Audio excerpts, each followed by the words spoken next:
Turabahaye mwiriwe abakunzi ba Gahinyuza FM. Uyu ni wa mwanya wa cagikaniro mukunda cyane, tukabamenyesha yuko uyu munsi turi kwigenekerezo rya 27 ukwezi kw'indwi 2024 ku masaha y'i Burundi. Tukaba tugeze isaa 10:15 muradutunga kuri iyo minota yaturenganye ko gatoyi, ni hamwe ivyuma bidasezerana ariko abatumire bo dufise bakaba bari bashitse ku mwanya. Ni muri umwanya rero tugiye kuca twakira abatumire mu kanya gatoyi kugira ngo tubandanye n'ikiganiro twabateguriye uyu munsi.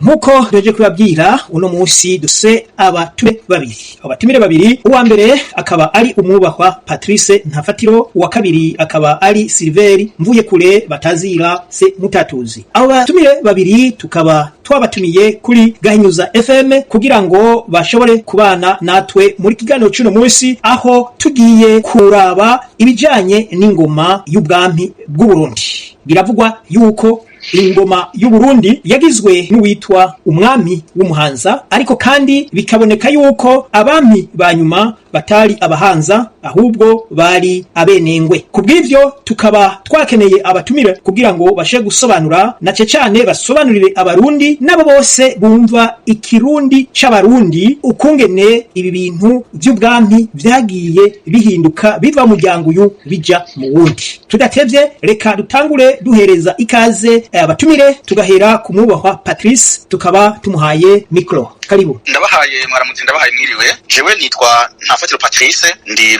muriko wa ndemera wa kinyoni kintu ca kayo karubaduka. Reka mbendagera ngaha mugabo turagenda gushika ku mwubahwa Kamana, akaburi yaduhaye umuryango w'Abamana. Mugabo kubera ko umuryango wanje witwa ngo umuryango w'Abamana kubera kutwankwa, hanyuma haraba inama ya bose bavuga bati reka twiyite irindi zina kubera tumwe twita Abamana, abantu baratwanka tuca twita Abasongore. Hanyuma isongore nayo ni Imana ikura ibicumuro by'abantu. Gutyo umuntu avuze ngo n'Abasongore nta muntu azomenya ko Abamana, mugabo tu Abamana Basongore nico kimwe, ni Imana imwe. Ndi Murundi namuka kumwamira Rutongati rwa Muremera wa gihitagiye tumwamira abagabo igitega gitenga kiteka n'amataba tonyanga ubutore n'ubutwari. Jewe ndi Murundi nkabamba muri Canada kuva mu 2001, ndamaze imyaka 23. Ndi Murundi w'umutimbo kama kubera namuka mu kigabiro ca gishora wa Masasu mu gihitagiye tumwamira abagabo. Ni jewe ndemese ikiganiro citwa ikirundi c'abarundi kuva mu 2016, ariko icyo kiganiro novuga ngo turi mu kigandaro kubera umufasoni wanje yarahwereye rero turi mu kigandaro nzogisubira itariki 28 z'ukwezi kw'icenda uno mwaka. Nkaba kandi umwanditsi maze kwandika ibitabo bitatu. Naranditse igitabo citwa L'exil de toute part, suivi de la poétique négro-africaine de l'exil. Ni igitabo nanditse kubera nariko ndatsinda itsinda rya kabiri, itsinda ry'akarusho cyitwa mu Gifaransa Maîtrise. Naranditse igitabo citwa Ubusuma bugusigaho bugusanze, aho nariko niyamiriza umusuma w'umuhima w'umuyanzi yitwa Ntungwanayo Bernard yagiye kwihagira ivyiyumviro vyanje. Mperuka kwandika igitabo citwa Renganura ikirundi ukuru, kuvuga tome 1, aho niyama umubeshyi yitwa Patience David Mbonabuca yahungiye mu Rwanda akaza kuravuta avuga ku kirundi camizwe n'ikinyarwanda ku mpuza abarundi baba mu Rwanda kuva mu 2015. Aho rero nivyo bitabo ngezeko mu kwezi kw'icumi nzosohora ikindi gitabo Butoyi tome 2 yarenganura ikirundi cemye. Mu kwidondora niko nogeza, hanyuma jewe ndumupfare no kuvuga umugabo yabuze umugore, nkaba ndise w'abana 4, abakobwa 2 n'abahungu 2. Murakoze mwese mumviriza Gahinyuza FM, ndabatengukiye. Murakoze cyane mutumire wacu. Reka ubu naho duherereze mikro ku mutumire Silveri Mvuyekure batazira se Mutatuzi, nawe ashobore kwidondora. Ego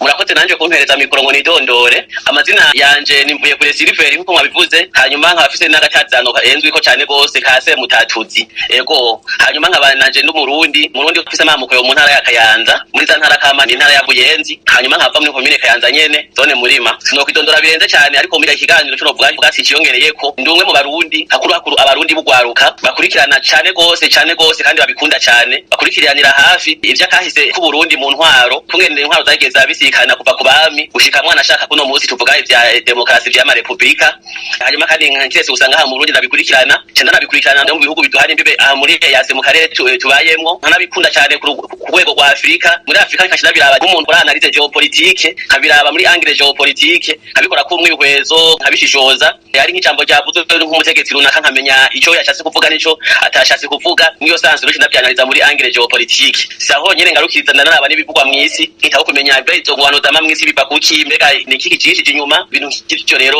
bishamwe uko nitaho cyane gose nico igano cuno munsi murumva yuko ndashitabiriye kubera numva kiza kuvuga cyane kuvyerekeye byakahise ku Burundi ku ntwaro z'abami kungene abami mwezi gisabo bantare ivyo kungene byagiye birabisikana no kungene twobisigura dufatiye ku bahanda be nabenengwe hanyuma kuri radio Gahinyuza FM murumva namaze kuba ari inshuti hakuru nshime cyane numva nezerewe cyane no muzi kubona nza gushobora kuronka kanya ko kuyaga ko guteramana ko kuvuga ko yose ije nkayivugana ko n'umwubahwa akomeye cyane novuga ati umusesanguzi w'ikirenga umuronzi w'ikirundi umwubahwa Patrice Ntafatiro kuko ibyo za kuvuga mu kiganiro byinshi bigagusanga nabirahuye kuri we yaranditse byinshi nanje ndugwaruka ndamukurikirana cyane ndamusoma cyane ndakurikira ibyo bavuga ko mwaronga ikirundi n'ibindi ngira umwitondoro no wandabugarukije ngaho ariko ngene mvuze nti imbere yuko bamuza kumpami kugira kandi Gahinyuza FM yaje hageze Gahinyuza nibaza ko kivuye muri vuga ko bigenda kose guhinyuza naho guhinyuza bisigura kuvuguruza ibitari byo kazana ibirivyo muri make no bwo guhinyuza kandi bisigura kubeshuza rero mwaje hageze turi no mu gihe bita ere do verso mu gihe cyo kubeshuza ibinyoma kugira ngo twimike ukuri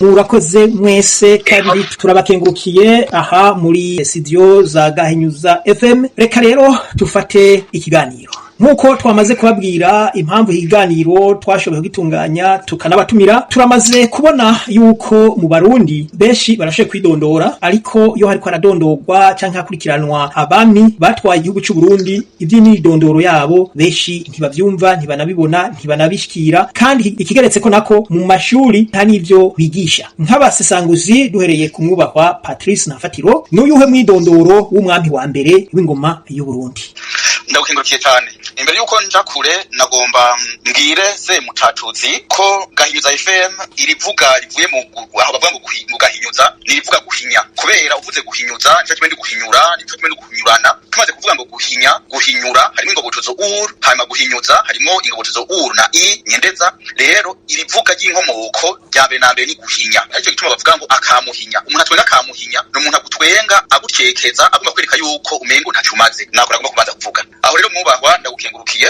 umwidondoro w'abami b'u Burundi cyane cyane duhereye ku mwami wa mbere n'umwami Ntare Rushatsi Cyambara Ntama umuhanza ni wa muhanza nabivuze ndabisubira nizo bisubira ni wa muhanza yagiye kuzanwa na Mitimigamba amukura mu bujiji mu gihugu ca Tanzania y'ubu mugabe ico gihe mu bujiji hari mu Burundi niwe mwami wa mbere niho tubihera kandi ivyo umuntu agomba kubisoma azogende muri anthologie rundi yo kwa Rodegem Felix Marie ku rupapuro rw'amajana 328 gushaka ku rupapuro rw'amajana 334 niho biri iyo bamukuye sinda yo kuvuga rero ngo ndiko ndavuga ibintu mvuga ku mutwe gusa ni bitabo nasomye ni n'uburonzi nagize umwidondoro wa mbere na mbere uwo mwami n'umuhutu w'umuhanza ko nta batutsi nta mututsi n'umwe w'umuhanza baho igihugu cy'u Burundi no bisi yose no kuvuga intango umwami wa mbere n'umuhutu w'umuhanza niwo mwidondoro no uvuga kuri ico kibazo murakoze cyane kungene mushoboye kucishura kumbure mpindukiriye kuri mugenzawe umutumire wacu se mutatuzi biravugwa mu gitabo cy'uwitwa Evariste Ngayimpenda umuprofesseur ico gitabo ciwe citwa Histoire du conflit politico-ethnique burundais les premières marches du Calvé 1960 à 1973 ku rupapuro rwa 34 aravuga ngo les Hutus n'ont jamais eu à gouverner havuga yuko ngo abahutu ntibigeze baronka amahirwe canke bashobora gutwara ni muri ico gitabo ariko kandi wamanuka mu kindi gitabo akaca yongera akavuga yuko ahuye n'uwundi muhinga amubaza ati none kuvuga ko mu bahutu atabigeze kuba botwara none umwami wa mbere w'u Burundi yari umuki uyo mwarimu Evariste Ngayimpenda aca yishura yuko umwami wa mbere w'u Burundi yari umututsi baca baramubaza bati none ubwo umuryango wiwe wari uyuhe ururimi rwaramizu ntiyashoboye kuronka ico yishura aca avuga ati we nyene uyu ni Professeur Evariste Ngayimpenda aca avuga ati ko bivugwa ko Ntare Rushatsi yari umuhanza ariko ariko tukaba tutabona umuryango w'abahanza mu batutsi. Ati bica bigorana cyane kwemeza ko Ntare Rushatsi yoba yari umututsi. Iyi mvugo y'uyu mu professeur wakahise ku Burundi kuri kaminuza y'u Burundi uyakiriye gute nk'umusesanguzi, uyibonamwo iki, yovamwo igiki mu mwanya muto ushoboka? Ego murakoze. Iyo mvugo yiwe ahubwo jewe maze kuyumva siheyema yoba yarabivuze cenzanga Urundi bugowe bukiriko mu gihe kintu kitwa ukuri kitugoye gushimangira, twashima gushimangira ibinyoma. Evariste Ngayimpenda jewe ntiyanyigishije muri kaminuza, ariko mugabo niho yigisha yajya yi Burundi ko naje niho nize, niho nahejeje amashuri yose ya kaminuza cya mbere cya kabiri master baba kaya diplome ariko murahagarara hameze neza, amajwi yanyu ntariko aradushikira neza, ngira mubandanya. Reka ndamukorere mu ngata kubera ko biramugoye gatoyi. Yego cyane. Hinge ndakwereke igihugu cy'u Burundi hariho amoko tuzi, hariho abatutsi, abahutu, abatwa, mbere jewe n'abagina mu bundi bwoko. Hanyuma rero abantu cyane cyane mu bwoko bw'abatutsi barakunda gusubiza hasi, baranka umuntu w'umuhutu yotera imbere. Ariko gituma umwigisha kaminuza yanditse avuga ko ata muhutu n'umwe yigeze azetwa amabanga y'utwara igihugu. Iyo aza kuba yarize neza agatohoza ibintu, yomenya yuko imbere y'umwami Ntare Rushatsi Cambarantama hatwara abahutu. Abo bahutu barita abantu, ico ndakivuze ndagisubiyemo, abahutu batwara imbere ya Ntare Rushatsi Cambarantama bitwa abantu. Arico gituma hari amajambo mperekeranwa bavuga bati Tasiyano n'umuntu nyamuntu, nukuvuga niko bovuga ngo Tasiyano n'umuganwa nyamuganwa. Iyo ariko baravuga ngo n'umuntu nyamuntu, niba ariko baravuga ngo umuntu tuvuga umuntu nyene ahema nk'uko ariko ndahema, canke umuntu atandukanye n'inka, atandukanye n'imbwa, atandukanye n'intama, atandukanye n'intare. Abantu nibo batwara intara zari mu Burundi, bari basanzwe batwara kuva kera. Kandi abanditsi bakahise bavuga yuko abantu batwaye mu gihugu c'u Burundi imyaka ishika 6,000. 6,000 nivyo abantu b'abahutu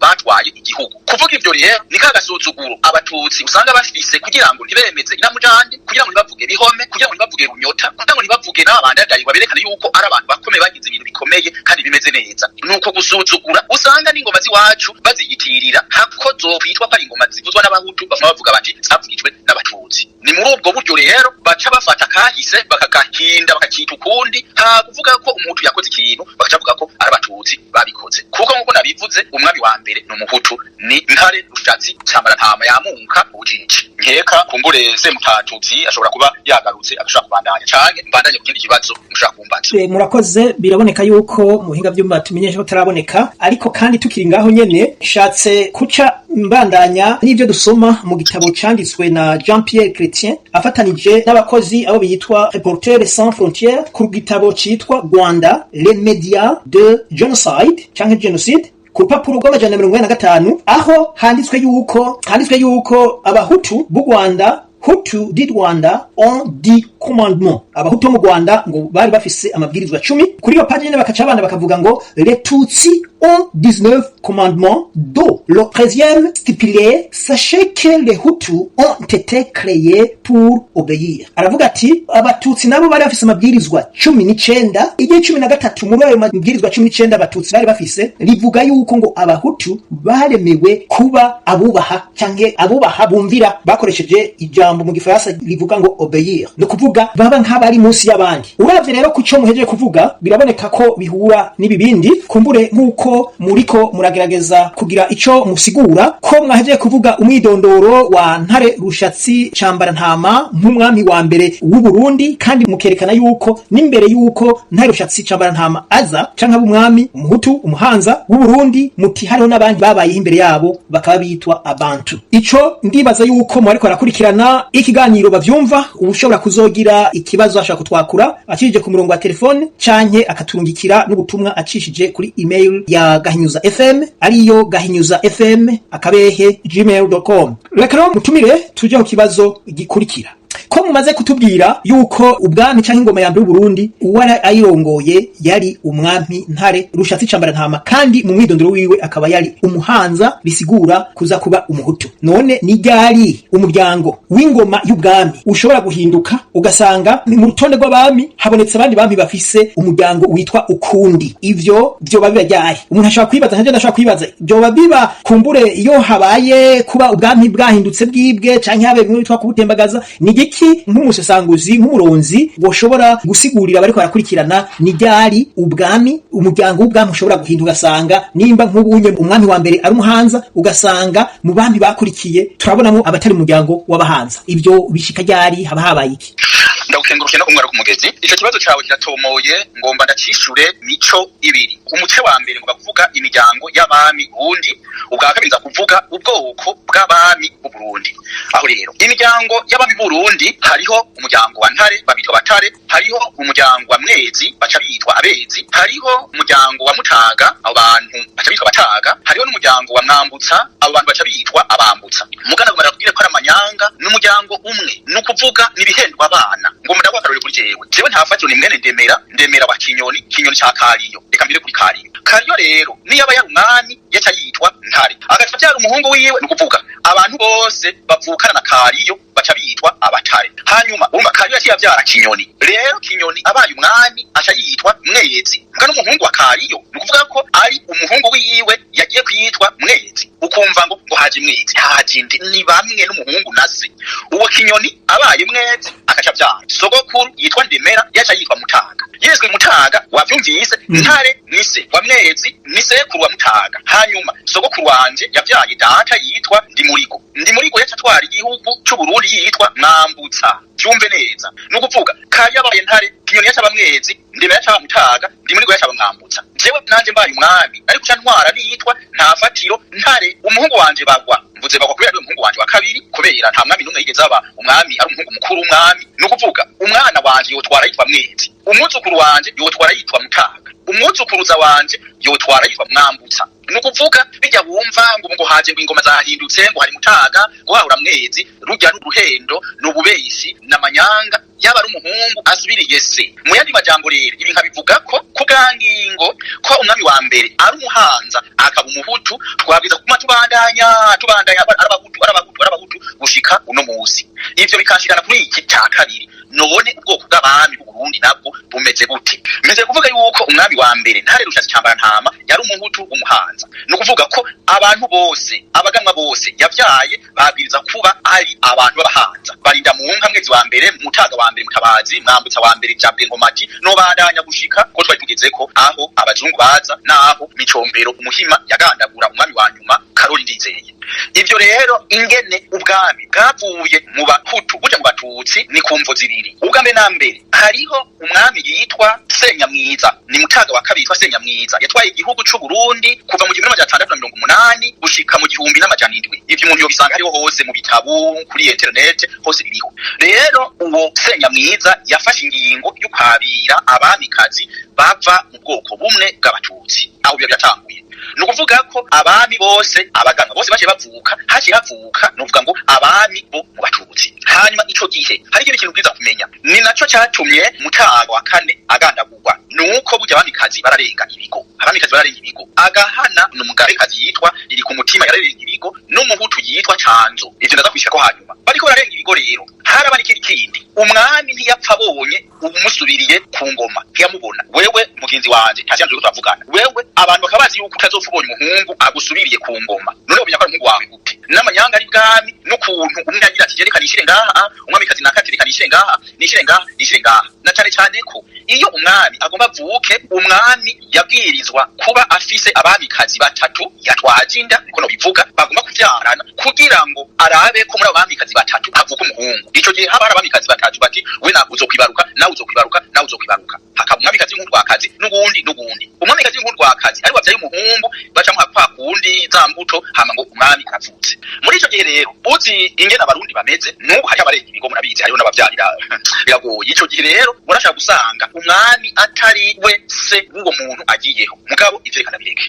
Nukuvuga rero uwo mwami yashoboye kurongora kwabira abamikazi b'Abatutsikazi gusa ko Senyamwiza aho uri mu 1000 Senyamwiza aho uri mu 1000 700 umwami akomeye gose yitwa Ntare Rugamba yatwaye igihugu cy'u Burundi kuva mu 1796 gushika mu 1852 yarabonye ibyo bintu ati n'ubugesera mu babikazi yarongoye harimwo umunyagisakakazi iryo jambo abarundi abakiri batwaruka mu bimenye uwo mwamikazi w'umunyagisakakazi w'umuhutukazi niwe bavyaranye umuganwa yitwa Twarereye Ingoma bamwise Twarereye Ingoma kugira ngo azobe mwezi wa kane asubirire Ntare Rugamba kubera bavuga ngo goso akuraga nabi abagabo bakaragura nukuvuga sekuru Senyamwiza yari yarazi igihugu cy'u Burundi nabi yabira abatutsi kazi gusa akavuka abagabo abatutsi gusa Ntare Rugamba aragomba kubikosora aca arongora yabira abahutu kazi n'abatutsi kazi muri abo bahutu kazi ati wewe uri umunyagisaka ni wewe uramukiwe hanyuma Twarereye Ingoma yarishwe na Vyano umwenengwe kazi ari we nyina wa Mwezi Gisabo arita kandi n'ubu umunyagisaka kazi hanyuma rero bacabiza gushiraho umuhungu wabo umwenengwe Gisabo Bicoga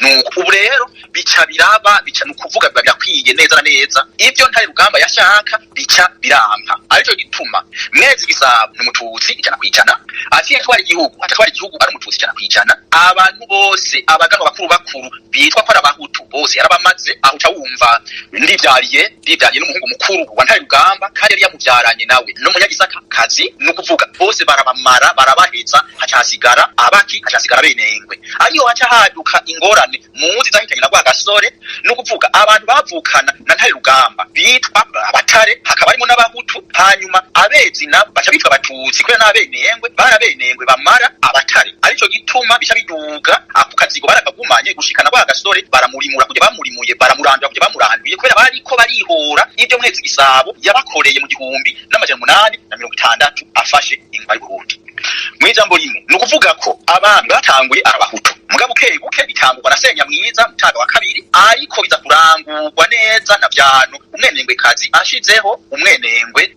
Gisabo Bicoga nuko niko nokubwira hanyuma ukacumenya ko ikerekana yuko ibyo bintu bikomeye ibyo kurenga ibigo n'ibindi biri ku mutima umugabe kazi yari umwami kazi cyo gihe umwami Mwezi Gisabo yaramenye ko arenga ibigo kandi ko arenga ibigo n'umuhutu ati rero ziranyazwe abahungu bose navyaye abakarabona bande atabantu bose navyaye burya ntawuzi ko atarabahutu ntawuzi ko batavyawe na Canzo arico gituma Mwezi Gisabo umwaka uzi yagiye aratahirira umwana umututsi kazi umuryango wiwe nzovuga hanyuma cyari gutohoza yaragiye umukobwa w'umututsi kazi w'isugi baragumana n'umwami mu nzu imwe gushika umukobwa umva yabaye umwami kazi atwarinda umwami yaravuye ku Kirimba aragenda mu Burundi kwabira uwo mututsi kazi bakibahuba Kirimba yagumye hamezi ndwi abonye neza na neza uwo mukobwa afise inda yiwe no havuka Mutaga mugabo keri bwawe Mutaga bamwise Ndikije uwo mwana nawe yagiye ibwami kwase hanyuma bamushira ku nzira hanyuma umwana mubonye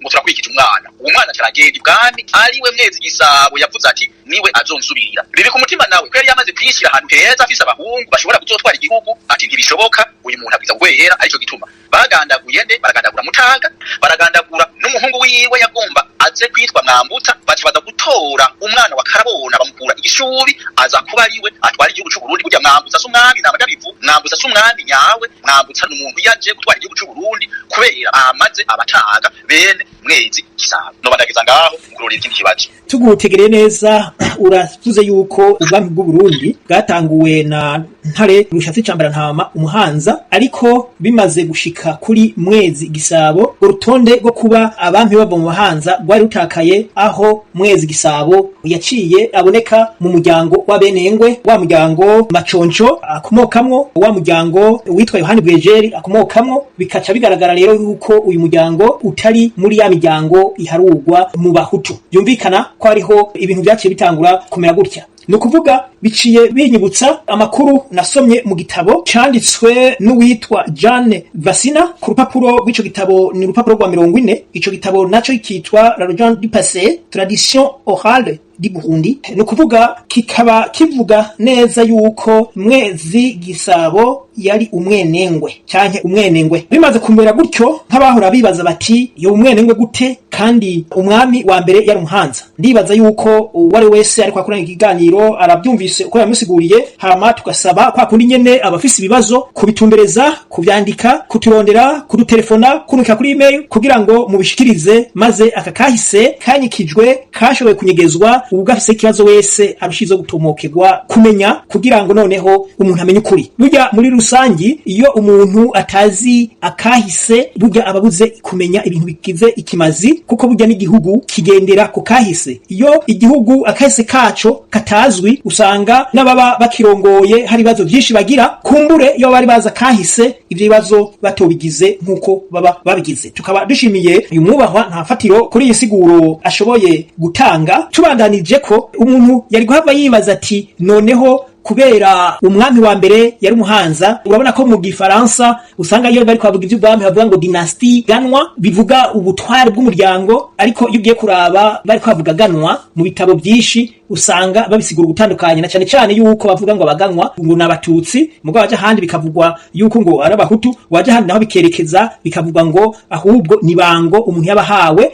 Ibintu nk'ivyo onye kumbure ko tugufise nk'umutumire, kubera iki noneho ubu bwami bwa Ntare Rushatsi Cambara Ntama butiswe dynastie Hanza canke Bahanza? Ngira iyo bwitse uko byari gutuma abenengwe badashobora kwinjira mu rutonde rw'ubwami bwiwe. Ndagukengurukiye gose ku kibazo umbajije. Jewe rero ngomba nishure nk'umuronzi. Burya izina abaganwa, a ni integuza, ba ni inyitangizo y'umugwi wa kabiri w'abantu gana, gena a na ne ni itsitso ryirivuga kugana, kugenda wiyerekeza ngo uronke ibyo usavye. Hanyuma u ni ngobotozo, hanyuma a n'agasozo. Urumva rero abaganwa ni jambo rivuye mu kuganwa, mu kwiyerekezwa, mu kugendegwa, mu kuza kurondegwa. Abaganwa rero n'umuntu abantu bagenda bagana mana zima. Abaganwa s'ubwoko. Ubu igihugu cy'u Burundi kiramutswa umugambwe witwa CNDD FDD. Abanywanyi umugambwe CNDD FDD ngo maravuge muri rusangi bitwa abagumyabanga. Ni nkuko boza bumva bavuze ngo abagumyabanga n'ubwoko. Wutwenga ukuma ugahwera.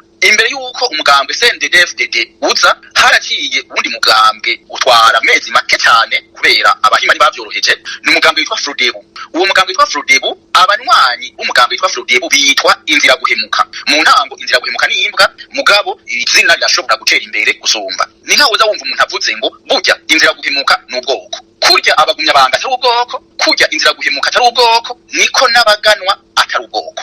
Abaganwa n'abantu bavuka ku mwami hanyuma bagafasha umwami gutwara igihugu, s'ubwoko n'umunsi wa narimwe. Igihugu cy'u Burundi ni igihugu gikomeye gose, igihugu cyama gifise ururimi rwiza, hanyuma urwo rurimi bakaruvyaza amajambo. Umwami agiyeho baje bavuga bati umwami umuganwa araganwa, abantu baragenda hanyuma akabagabira. Aricyo gituma haje ijambo ryitwa ikigabiro. Ikigabiro i riteguza, ki ni inyitangizo y'umugwi w'amazina w'indwi w'ibintu yabibonekeza na sigarabwenge, gab ni itsitso ririmo n'umugabo, hanyuma ir ni ngobotozo yerekana ikiringo cyane kibanza, o agasozo. Ikigabiro n'ahantu umuganwa agabirira, no kuvuga abantu bagiye kuraba umuganwa bamusanga mu kigabiro, akaca baganurira, akaca baha ibintu. Ni nkuko wogenda umwami dufise mu Burundi ni Nyiringanje General Major Paris Ndayishimiye, ugiye kumugana ugatata na kimwe guhaye utangara. No kuvuga nawe burya n'umugana uragenda kumuraba ukamugana, hanyuma akakugabira ijambo wagiye umuronderako cyane agakora no mu ntoke. Jewe ndabivuga nabizi nta nyene ncubahiro Petero Nkurunziza, ugiye kumugana ntiwagenda atagukoze mu ntoke. Jewe naramwe nagiye kumugana ngo ntaginde ankoze mu ntoke, yaba anganuriye yaba anganiye. Muri ico gihe rero uri kuravuga ngo urukurikirane rw'abatwara na dynastie, uravuga ngo urukurikirane ngo dynastie ganwa. Dynastie ganwa ni nkaho bovuga ngo urukurikirane rw'abagumyabanga cyane urukurikirane rw'inzira guhemuka. Niyo tugumana abahutu babahaza batwara igihugu babarabagana babwiza kwitwa abagana, kubera ijambo abaganwa ryatanguye ngo nukubera umuganwa Senyamwiza atwaye igihugu akabira abatutsi kazi gusa. Izina abaganwa ryaje ngo nukubera Mwezi Gisabo yibiwe ubwami na nyina wiwe umwenengwe kazi byano. Oya, izina abaganwa ni izina ryatanguwe na Rushatsi Cambara Ntama rikavuga umuntu aganwa. Niyo tugumana ubwami bw'abahutu baguma bitwa abaganwa. Mugabo kugira ngo umuntu atandukanye nk'ubu yaba twosubiriye kuronka umwami ntitwuvuga ko arabaganwa, kugira ngo tugumane akaranga tuma tuvuga tuti nabahanza nabaki bakaba abantu batandukanye nabo twabonye. jewe niko ndacumba nk'umuronzi mu kirundi c'abarundi nanonosoye ibintu by'ikirundi nuvuga nti bavuze ngo abaganwa ni jambo ryiza cyane n'umuntu abantu bagenda bagana mbere bashaka kuvuga ndashaka guhamagara nti mwuba Tasiyano uba amagana hehe nukuvuga ndiko ndazi wawe no kwiyerekeza hehe noja hehe uba amaja hehe canke amagana hehe niko jewe nukivuga niko nugisigura ntagiye kuvuga ngo boca bitwa ngo dynasty Bahanza canke dynasty Hanza ngo dynasty nde oya izina baganwa ni izina ryatanguwe ahubwo Imana ihabwa icubahiro ni izina ryatanguwe na Ntare Cambara Ntama n'ubu tugifise ahubwo ni izina dukwiye guhiteka gusumba kuko ni mu bintu bike cyane dusigaranye bya Ntare Cambara Ntama.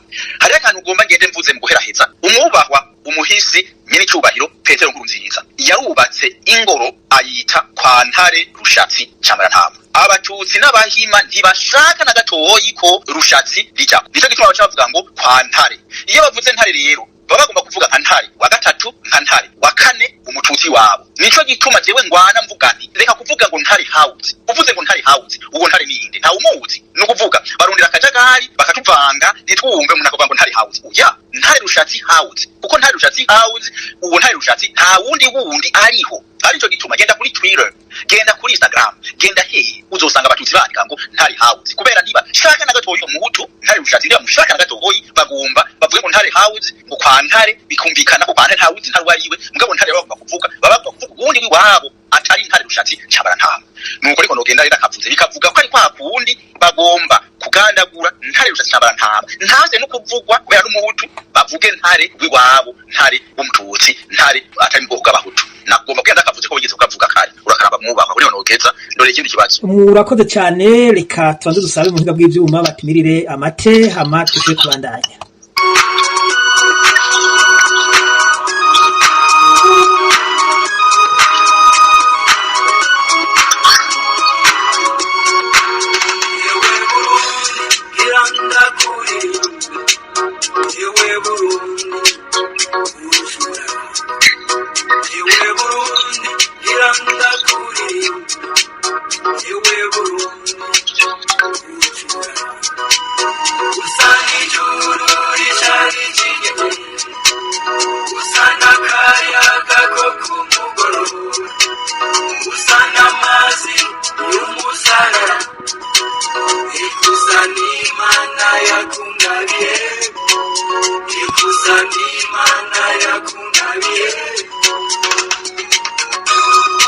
Murakoze cyane abariko badufasha ku buhinga bw'ivyuma nuko kandi twongeye no kugaruka gushimira umutumire nace cyane ukungene haje gutanga insobanuro uware wese yogira ikibazo ariko akundi tubasaba gushikiriza ivyo bibazo muciye mu nyandiko haba kuri telefone canke mugaca kuri email gahnyuzafm@gmail.com. Nkuko umutumire ahejeje kusigura neza ivyerekeye ijambo dukunda gukoresha abaganwa aho wasanga bamwe batahura ibinabiriya arerekanye yuko iryo jambo ari jambo rikomoka kuri Ntare Rushatsi Cambara Ntama kandi ko iryo jambo ridasigura ubwoko ahubwo ari inyito bivanye n'abanywanyi b'ubwami.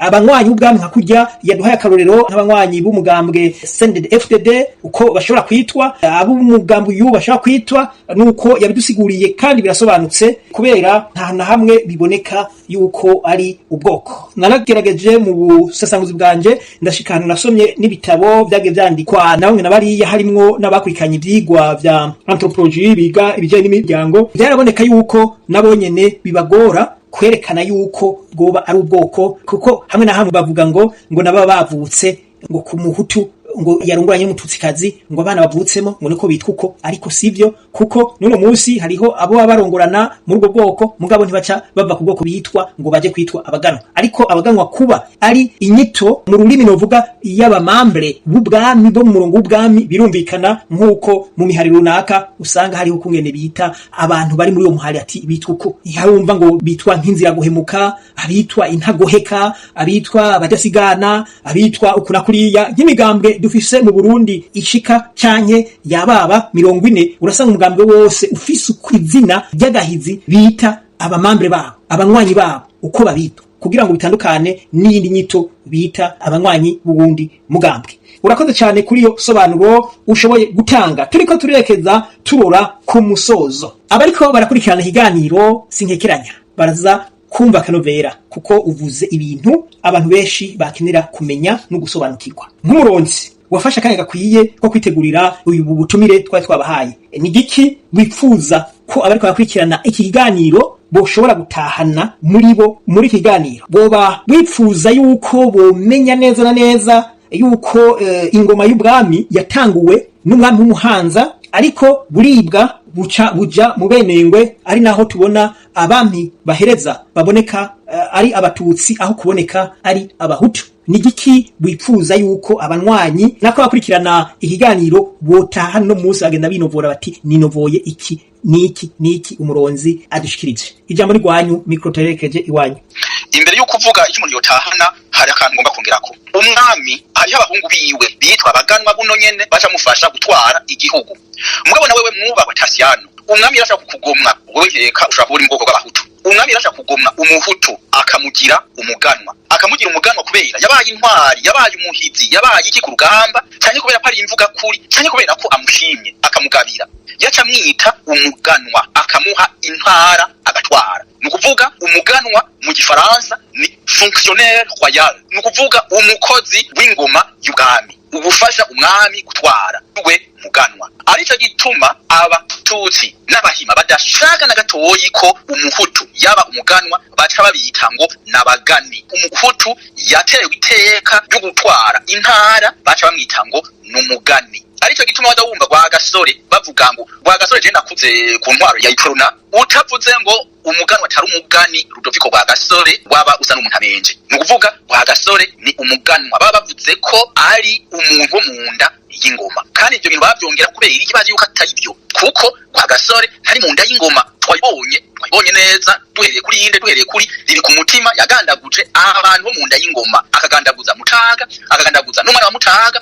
Mu 34 abatutsi bakagandagura Inyanse Kamatari bari bahejeje. Nukuvuga abantu munda y'ingoma babwiza gutwara igihugu ni abo kwa Mutaga, abandi ni kwa kuri kwihagira ni yakupeta, ni kwa kwihagira ubutegetsi. Egome ndaguhaye mwiriwe kandi ndaguhaye mwaramutse kandi na wewe uri kurakurikirana ibiganiro vya Gahinyuza FM. Ikindi nogena nongeye ko nuko umuganwa navuze ko umuganwa ari umwana w'umwami, abo umuhungu abo umukobwa. Umukobwa ca yitwa umuganwa kazi, umuhungu n'umuganwa. Ico ni cambere. Umuganwa n'umuhungu w'umwami atwara igihugu, kubera abana b'umwami iyo babaye benshi hari igihe batatwara bose. Mugabo amaze kuba umwana w'umwami yitwa umuganwa. Umuganwa nawe asanzwe atwara nawe nyene yitwa umuganwa. Ariho bacha bavuga ngo umuganwa ataganura yitwa umwayi. Ari naco gituma bavuga ngo umwami ataganura, umwami atagaba yitwa umwayi. Ubwa gatatu, umuganwa n'umuntu adatwara mugabo atunze, afise ivyaganura, afise ivyatanga, abantu bakamugana bagiye kumusaba, uwo nawe nyene ari yitwa umuganwa. Umuganwa iyo yakenye yacaja mu batutsi aca yitwa umutahira, ntaba citwa umuganwa aca yitwa umutahira. Bikavuga ko yatahiriye imiryango y'abatutsi agaca yitwa umututsi, yacaja mu batutsi. Uwo rero ndiko ndavuga umwana wo munda y'ingoma. Nawe umuntu w'umuhutu canke w'umututsi yabaye umuganwa kubera ubutwari, kubera ubuhizi, kubera ubuhire bwiwe yaritwa umuganwa. Mugabana vyaye ntibashobora kwitwa abaganwa kubera uwaba umuganwa yaba uwo muntu atwara gusa. Ico kikaja ngaho. Umwana nukuvuga umwuzukuru w'umwami. Dufate umwana w'umwami n'umuganwa akaba atatwara. Abana biwe ntibitwa abaganwa kubera ntatwara. Kugira ngo bitwa abaganwa baca babwiza kurongora umukobwa w'umwami canke umukobwa w'umuganwa kazi atwara. Niko vyagenda. Ivyo bikavuga iki?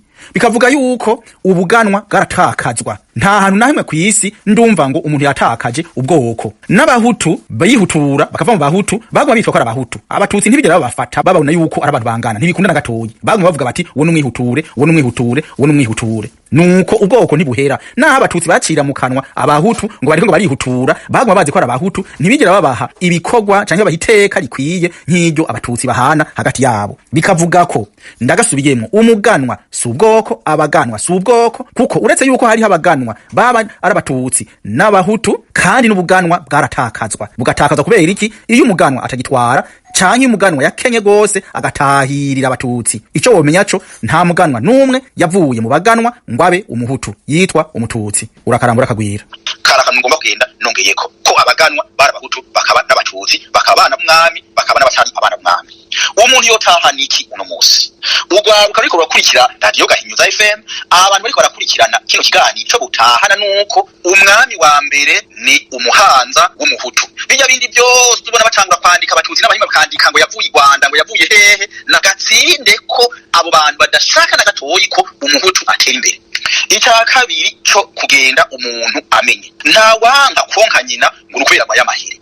Igihugu cy'u Burundi cyaratwawe n'abami b'abahutu, iyo singorane.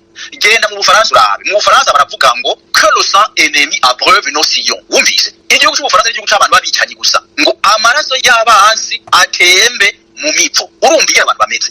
Rero igihugu cy'u Burundi cyaratwawe n'umwami w'umuhutu umwe babiri batatu bane, singorane. Icya gatatu rero nsaba hariho akagaye, hariho agasuzuguro, hariho agakengegwe k'ubwoko bw'abatutsi usanga n'abahima bakengera abahutu. Kahise karabayeho. Hari ibyo abahutu bashobora barabishobora, hari ibinanira abahutu birabananira, hari ibyo abatutsi bashobora barabishobora, abantu bakemera ko babishobora, hari ibibananira abatutsi bakemera ko bibananira. Harabaye n'umwami nakahise nigahinduka. Igishaka guhindurwa ni kazoza, mugabo kahise nigahinduka. Nta muntu numwe azoza avuga yuko nta bishatsi cyambara ntama atari umuhutu. Nta muntu azoza avuga yuko umuntu akomeye gose. Kandi kuri Gahinyuza muzomumpe ikiganiro nzogira kuri Murunga, haje bavuga ngo ngiye mu Burundi bwa Nyaburunga. Yari umuhutu, Murunga n'umuhutu, umuryango w'abarunga n'umuryango w'abahutu. Kandi umuntu yatwara igihugu, yatwara intara niniya imbere yuko nta bishatsi cyambara ntamanza yari Murunga. Uwo n'umuhutu kandi. Rero umuhutu yatwaye igihugu atagitwaye yatwaye. Nkavuga icyanyuma nohereza ko nuko abantu bokorosha umutwe bakorosha umutima. Jewe ariko ndavuga ibintu mvuga n'iki yumva cyo kumvuga n'iki kira. Hari umuntu yanonosoye kahise yumva ko ivyo mvuze atari byo, azoze duharane. Je ndamureka aho nabisomye, muravyumva. Je ndakunda kuvuga ibintu ntavuze aho nabisomye. Murazi gituma ntabigira kubera nzi ko ari abantu bavuga ngo pati zo kapfye yavuze. Kombi ivyo vuze uzuze. Jewe data yapfuye avuga ati uzubu wa mbere mu Giheta hakuwa kabiri Gitega. Muyandi bajambura wa mbere muri komine ya Giheta hakuzobu wa kabiri muri province ya Gitega. Jewe rero kugira ngo mbu wa mbere hari ibintu nisigariza simvuga vyose. Hari ivyo mwita kaminuza zakavuga ati wavuze bitari ivyo ndamubwira nti nabisomye hanaka nawe vuga wabisomye. Ariko gituma nisigariza utuntu duke kiretse nk'utuntu ndavuga ibi. Ngerageze kuvuga amajambo makeya ko ikiganiro gikagisigaje iminota 2 ku masaha tugiye kuko ndakurikirana ibintu neza. Ikintu umuntu yomenya nuko mu ntango mu Burundi hariho abantu batwara igihugu cy'u Burundi kandi barabahutu. Haza umuhutu nyamuhutu baranamugaya yitwa Ntare Rushatsi cyambara ntama. Aratwara igihugu ari umuhanza. Atwara igihugu ari umuhanza biraduga ubwami butangura kwibwa kuva ku mwami Mutaga wa kabiri Senyamwiza. Mugabo bwagiye kwibigwa neza ubwami bukava mu bahutu buja mu Benengwe. Ni kuri Mwezi Gisabo yibiwe ubwami na nyina wiwe Byano. Kandi nyina wiwe Byano yarabizize bamuciye umutwe. Mukama iyumvire kuba uri umukuru w'igihugu ugahwera hamanye ko waro cyamuca umutwe nkuko nariri ku mutima nyene bamuciye umutwe mu 1917 hajya ubwo ubwicanyi burakurikira. Rero nkagira nti umwami wa mbere yari umuhanza w'umuhutu, hama birahinduka kuva kuri Senyamwiza 1680 gushika mu 1700 biza kudabuka gose mu 1860 bivye ubwami bukaja mu Benengwe. Ari nayo nyendera yishe Rudoviko rwa Gasore. Nkaca nongera ko nti akagaye k'abarundi bagaya abahutu kagabanuke, ahubwo abarundi rimwe usanga bagaya abandi borosha umutima, bumve ivyo umuntu avuga, bumve ko bifise ishingiro. Ivyo ariko ndavuga bidafise ishingiro baminyuze, bifise ishingiro bavyemere. Ndabukengurukire rero mugenzi urakarambura kabiro akabura ku ngoma. Niryo jambo jewe nohereza ko kire cyari akari kantu kanyuma umbwira nkavuga ndahejeje. Murakoze cyane ego kandi turabashimiye kuri umwanya mwatanze. Nagomba gusa kugira akanyuma mera nkubabaza musozerera ko nasomye igitabo. Ico gitabo kikerekana neza yuko abami b'abatutsi mu Burundi babayeho guhera kuri Mwezi Gisabo, ariko kandi bikagaragara yuko igihe abazungu baje, kuko bashoboye kuzanwa nabo umuryango w'Abenengwe, kuko Maconco niwe yazanye abazungu. Mu byo nasomye, abazungu kuko basanze Mwezi Gisabo bagana amasezerano, bibaza bati noneho ari mu rutonde rw'urukurikirane rw'abami. Ariho abazungu bariko baragerageza kuvugana nabo nyene, baca babwira yuko ubwami bwamyeho ari ku rutonde rw'uwabo. Baca bandika rero ibitabo bijyanye n'inkuru babwiwe n'abitwa ko ari abatutsi, bashaka kuvuga yuko n'uwatangiye ubwami yari umututsi. Gutyo abazungu baca bijana mu bitabo bandika yuko ngo Ntare Rushatsi yari umututsi n'abandi baca baza barandikako, ariko igihe bishikiye hakaba impagiro zo kuraba ati none ko ari umuhanza yaba mututsi gute, bica birabasiga bamwe barabura ayo bacira nayo bamira. Nk'umuronzi waciye mu vyigwa by'u Burundi guhera muri primaire, mashuri mato mato, mashuri isumbuye na kaminuza mu gihugu cy'u Burundi, kandi utahura ukungene kahise ku Burundi kubatse n'ukungene kari. Ni giki wokebura leta canke igisata kijeje gutunganya akahise k'igihugu cy'u Burundi mu mwanya muto usigaye atari munini cyane mu buryo bwo gusozera? Ndawukengurukiye mu barakarambura kagwira gahora ku ngoma. Jewe ikintu nosaba nka leta yokora mu bijanye n'akahise ku Burundi kiragutangaza gose. Kiragutangaza gose. Leta y'u Burundi nifate abantu nka jewe, abantu nka wewe. Leta y'u Burundi yinube abo bigisha ba kaminuza bigisha kahise, kuko bigisha bitari ivyo. Abo bantu bigisha bitari ivyo, umuntu nka Emile Mworoha ava mu Nganzo muri komine Muruta atigeze yandika na rimwe ko abami bagiye guhambwa mu Burundi kuva 1996, abahima batanguye kuza guhumanya abami akabava mu Muruta, mugabo ntavyandike. Uriko urabe yuko Emile Mworoha uzomubwira ngo andika rero neza kahise ku Burundi. Abo bantu baramaze kononekara. Ugomba gukiza igihugu ugenda kwa Binyaruka. Kwa Binyaruka no kuvuga muri maternelle ukaja muri primaire, amashuri y'intango. No kuvuga uhera muri maternelle kwa Binyaruka bakaja mu mashuri y'intango, bakaja mu mashuri makuru, bakaja muri kaminuza, bakaba bagabona abagore. Uriko urabwira abigisha ba kaminuza ngo andika kahise neza, nako bazokwandika kubera abo bigisha ba kaminuza n'abakoroni mu mutwe. Bigishijwe n'ababirigi, basomeje bitabo by'ababirigi, ntibashobora kuzopfa n'umunsi n'umwe banditse kahise keza. Kahise keza kabwiza kwandikwa n'abandi bantu bafise umutima mwiza, bakunda igihugu cy'u Burundi. Abantu bakunda igihugu cy'u Burundi. Nta mwigisha wa kaminuza yigisha muri kaminuza akunda Burundi. Iyo bakunda Burundi baba bavuga ukuri. Ukuri kuvuga ubukuzi ni kuvuga ubukuze. Wanyumvise rero aho mpagaze. Jewe mvuze nti uwo mu bushobozi hari abantu noja kurondera ku misozi, abantu bagifise umutima mwiza, abantu batonone n'abakoroni, abantu bazi kuvuga ukuri bakaba aribo bandika kahise. Mugabo uri kurangira abantu ndabira reka mubaho rero murugirani n'abantu bafise umutima mwiza ku misozi baracariho, bandafatiro bariho, batasiano bariho, bamuze mutatuzi bariho, hanyuma bandika ibintu neza, hanyuma data waje abantu muri kaminuza basaka kujamwo bakosore ivyo byo batwaranditse. Mugabo kuza kubaza bajya tubikunda baramaze kononekara. Nta muntu azohinda ku myaka 36 yigisha kaminuza, nta muntu yigishije ibintu imyaka 15 uzombwira ngo ivyo bintu sivyo ngo agende yavyemeye. Kiretse umukuye ukazana abandi bantu bandika ibintu vyo. Nka rero nongera kora kandi kamwe. None mvubu turafise ikintu cyitwa ubuyazi, cyitwa Akademi Rundi. None Akademi Rundi ko bayihaye abantu bameze nkuko nyene, ubonira akora iki? Ubonira akora iki? Je ntafatiro Patrice mwene ndi muri wa Ndemera, ndamaze gukora ibintu byinshi bisumba ivyo Akademi Rundi yakoze. Kandi gushika no muzi nta munamemba. Kubera iki ndabikora? Kubera muri igihugu cy'u Burundi. None rero kugira ngo kahise ku Burundi kandikwe neza, kazokwandikwa n'abantu bakunda Burundi, bafise umutima mwiza wo kugomba kubwira abantu ukuri, hama duhinyuze nkuko wewe ufise Gahinyuza FM, hama duhinyuze byari biriho, hama biheze byigishwe. Mugabo kare ndakavutse igihugu cy'u Burundi kitwagwa n'abahima, kitwagwa n'abatuzi, ntibizokwigishwa. Agahinyuza nuko ibiganiro ngira byanze kuja ku radio nimbonesha kure y'u Burundi. Byanze kuja kubera iki? Kubera kazi bashaka, abo nyene bumva yuko kahise mvuga bobo kaza kabahinyuza, kaza kabatoneka. Nahangejeje urakaramba, urakagwira, uragahora ku ngoma ariko ukwezagire nka mawe, wewe wantumiye muri kino kiganiro, urakarenga abanzi barengutse, urenguka abanzi barenganye, bishitse mu karengukira icyarimwe bobo barengutse kurengwa. Twese nuko naha rero duciye duhereza ikiganiro cy'uno munsi, tukibutsa abo bariko barakurikirana ikiganiro yuko ikiganiro cy'uno munsi cyari gishingiye hanini gusesangura kuraba ukungene ingoma y'ubwami bw'u Burundi yatanguye irongowe n'umwami w'umuhanza, no kuvuga umuhutu, ariko bikaza kuboneka yuko hageze igihe haboneka abami babenengwe, no kuvuga abatutsi. Byagenze gute kugira ivyo biboneke? Tukaba muri kiganiro byaganiriwe ko bishikwiye.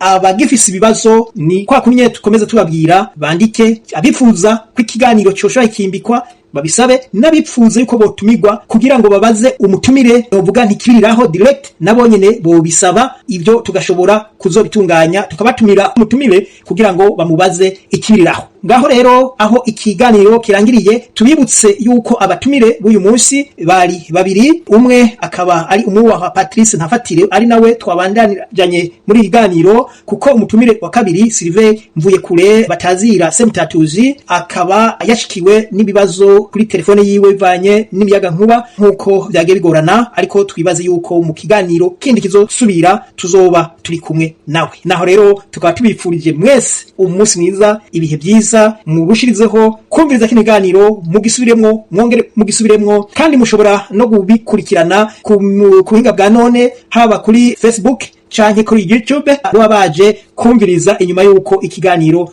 kirangiye. Ngaho rero tukaba twifurije ibihe byiza, tukibifuriza imigisha mwese murushizeho kuba mu mahoro. Mu Kirundi bakavuga bati mugire amahoro n'amahonda kandi mwubahwe, nuko uhoraho abahezagire mwese. Naha turangirije ikiganiro cy'uno munsi, murakoze mwese.